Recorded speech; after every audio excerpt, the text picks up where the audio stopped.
I'm Sabrina. With the warm weather and it being officially spring, I get really inspired always by spring colors. There's just something about the soft pastels and pops of colors and just the bright weather and like flowers blooming. I just get really inspired. So I thought I'd share with you guys my 3 favorite ways to incorporate more of a bolder pastel color. These are some of my favorite makeup looks to do. They're so easy, so achievable that I think anyone can do with a little bit of practice. I'm a big fan of having very minimal steps to my makeup, but it being so impactful and fun and looks like you took a lot of time on it. This is a great way that you can incorporate color if you're scared of it or new to it. It's actually so much easier than you think, and I think everyone should give it a try. So I hope you guys enjoy this video. Let's get into the first look. So the first look I'm going to be sharing with you guys is a subtle way of incorporating color. It's not too bright, but it's still really eye-catching. I'm going to be doing like a blown out shimmer all over the eye. I'm going to be using the MAC Stars and Rocket eyeshadow. It's this beautiful like purpley pink. It kind of pulls different depending on the light with a little bit of flecks of blue. It's really pretty. If you're a beginner for using more brighter colors, shimmers are the way to go. It looks more subtle and it's really easy to blend them out. So I'm going to start off by taking the MAC Prep and Prime 24-Hour Extended Eye Base. I cannot do a look, especially more of a brighter look, without using an eye primer. I think it's real crucial. It's going to help your shadows pop a little bit more, last longer on the eyes, not crease, and just overall look more smooth and not patchy. I just put some on my finger and rubbed it in a little bit to thin it out, and then I'm just putting a thin amount all over my lid. You need like half a pea size for both eyes. I'm going to be taking a matte nude eyeshadow. You can also do your matte face powder. So I just have a flat brush and I'm just going to press that on my lid. And I think this just creates a really smooth base, so whatever I lay on top is just going to blend out really easily. I'm mainly focusing it though on the areas that I do crease, so not so much on the outer portion, even though that's where we're going to focus the eyeshadow. Whatever is left of my brush, I just bring it on the rest of my eye. And I like to focus it right here because that's where my mascara tends to touch. For this look, you want to have a little bit more of a fluffy brush, but that has a flat edge so you can pack a little bit with it, but you still want it to be fluffy so you can blow it out a little bit and diffuse it so it's a little bit more softer. So I'm just going to go into the shadow and I'm going to start by placing it on the outer portion of my eye, just like that. Just pat it on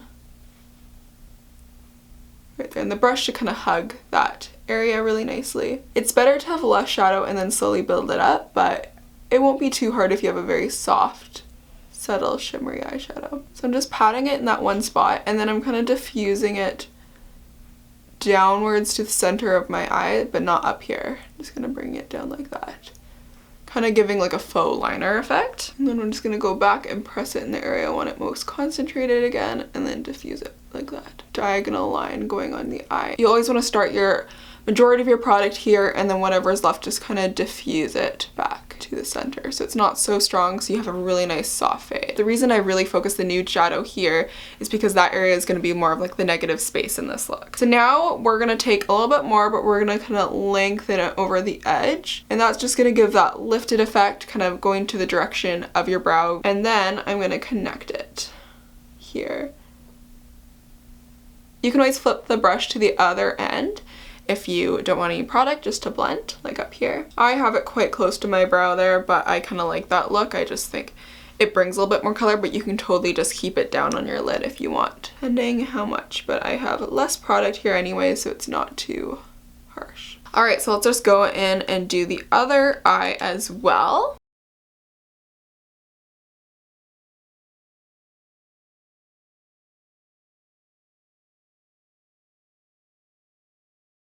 Then I'm just going to take a little bit more fluffy brush. It's a little bit tapered on the end. There's nothing on it, and just make sure to diffuse the edges. It's not necessary to do this. Shimmer blends out pretty easily on its own, but sometimes it's nice just to perfect and just clean up your look even more. I'm just taking the tip of my brush, putting it into the shadow, and I'm just going to connect it here.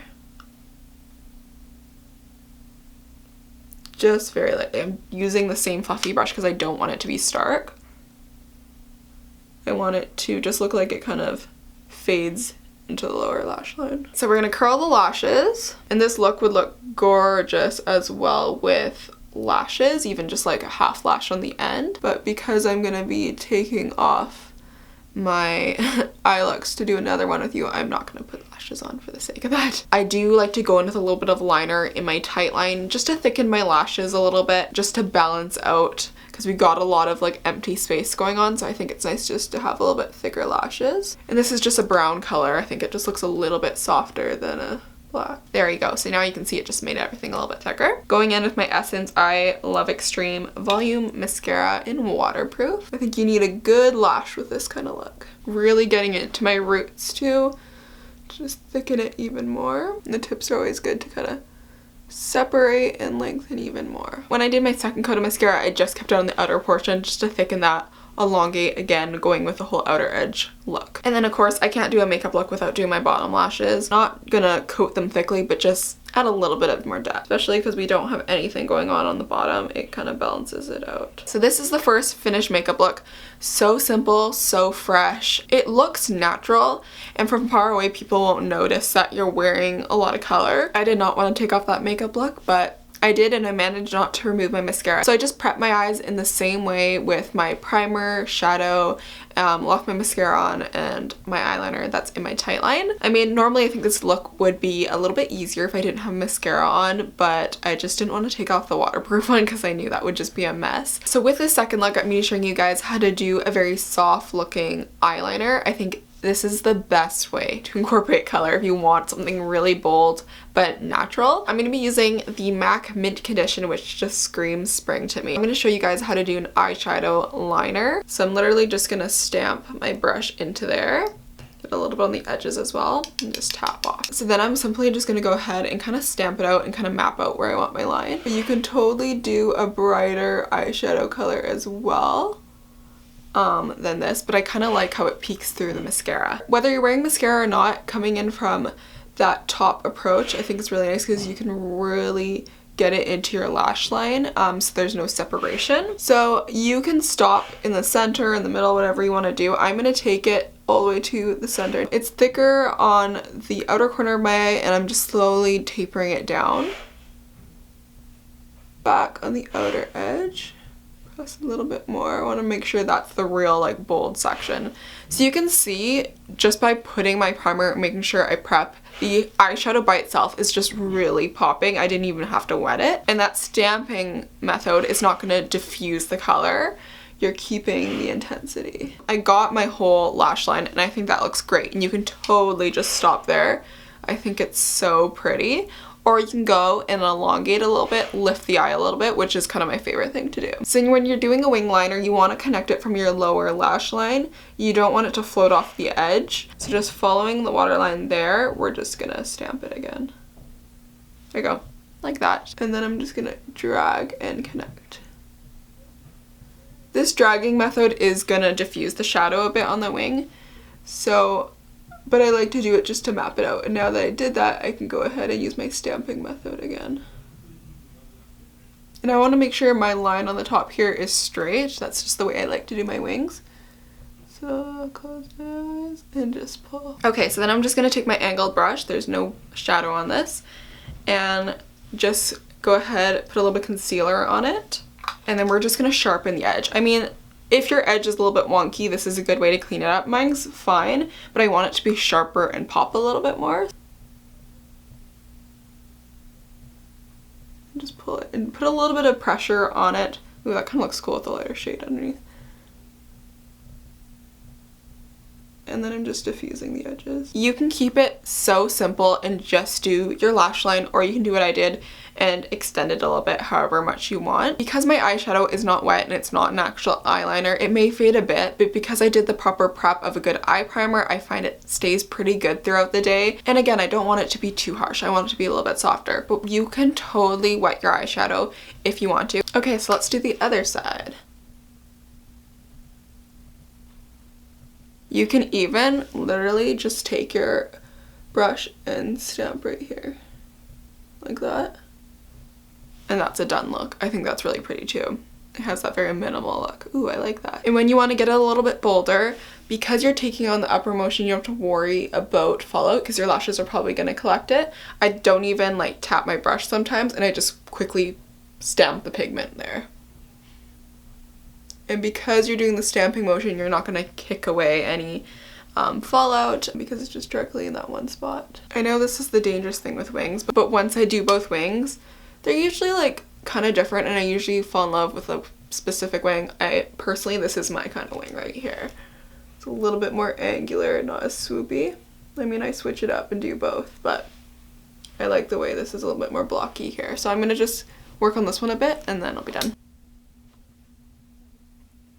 Alright, so this is the second look. Very simple, one product, but I think it makes a little bit more of a statement than the last one. Love this one. Again, really lifts up the eye and just kind of peeks from behind the mascara. My mascara is looking a little disheveled. I tried my best to take it off. My eyes are a little sore. Yeah, there's a little bit of remnants of the mint, but it's totally gonna be covered, so I'm not gonna worry about that. All right, so let's get into the last and final look. This is gonna be the most bold look out of all of them, but it's still so simple, so easy, and it's kind of like a one-step process, honestly. Again, prepping your eye is crucial for this. You want your primer and you want to have a really nice clean base so the shadow's gonna pop. I'm gonna go into the Jaclyn Hill Volume 2 palette, one of my favorite palettes to do this look, because you literally got all the bright colors to choose from in this. So I'm going to use the same flat brush that I used earlier to pack on my nude eyeshadow base. Today, I actually never wear this color shadow, so I have no clue if it's going to look good on me, but I'm going to go in with a bright yellow because I think that's just perfect for spring. It's kind of like that pollen-y kind of color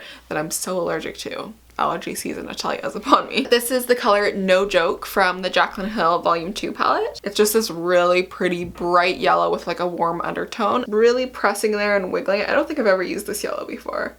Getting in there, and then we're gonna tap off. So we're gonna go into this, literally just pressing it on the lid. I'm not worrying about it getting it too intense right now. It's gonna start off a little bit more softer and then we can build it up. So I'm just continually pressing it on. I don't want to kick off too much shadow because again, we're doing the stamping motion and we're just building the color. This is just all over my lid. Oh, look how pretty that is. Right into my inner corner. I always have the empty brush if I need to dust away any fallout. So basically with this, you want to keep on layering it till you get your desired color. So I'm pretty happy with this now.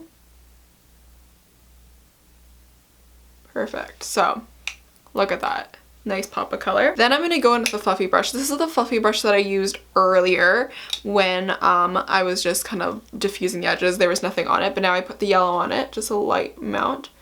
And we're just going to blend it so it kind of diffuses up above the crease. So we're doing a nice blown out matte all over the lid. And again, I like to keep that shape so it kind of like elongates. Even though it's just one single shade, because of the ombre in intensity, it looks like I have another shade in my crease because it looks a little bit naturally deeper because my skin color is poking through a little bit more there. To finish it off, I'm gonna go one more time just with my flat brush and just press the lid in case we lost any intensity because of blending it. And then one last time, I'm gonna go in with my brush, just making sure it's on the tippy top. I don't want to take away anything from the lid. Again, we're not worrying about shape too much here, just getting the color packed all over the lid. Another look, if you want to make a little bit more of a statement, is don't even blow out the edges and just do like a sharp line. It gives it more of that editorial look as well, which is really fun. That's what I love about makeup. There's just so many different ways you can approach something and just completely change your look. Like, I love that on its own. It's so cute. Okay, back into the more long, fluffy, tapered brush, just with a touch of the yellow into the crease. I feel like this is such a mood boosting makeup look too. Like, just all these colors just really brighten up your look, your face, and also I feel like your mood. And by slowly just adding color and taking your time, your blend will just be automatically seamless because you always want to start with less pigment and then slowly just build up your color. If you go in at once, you're going to be overwhelmed with the color and it's going to get patchy and the intensity is just not going to be even. Alright, so this is the last look complete. I love this. I just think it looks so good, so bright and happy. I don't like to take anything on my bottom lash. I just like a little bit of mascara because again, I like the negative space and I think it just balances out. Alright, so those are the 3 looks. I hope you learned a lot and got inspired from this video and you feel like you can now take it upon yourself to try these out. Just go out of your comfort zone, try incorporating it. You can copy me exactly, or you can take little elements and even just do like a little small line along your lash line. Whatever it is, just try incorporating color. It's such a mood booster and I think it's just a fun way to brighten up the eyes even more. So if you do recreate it, tag me, send me a picture. I would love to see. And if you did enjoy this video, don't forget to thumbs it up, subscribe so you can see more videos like this from me, and I'll see you guys in my next one. Bye! I still get butterflies every time we speak. Am I in my head 'cause it feels like I'm dreaming?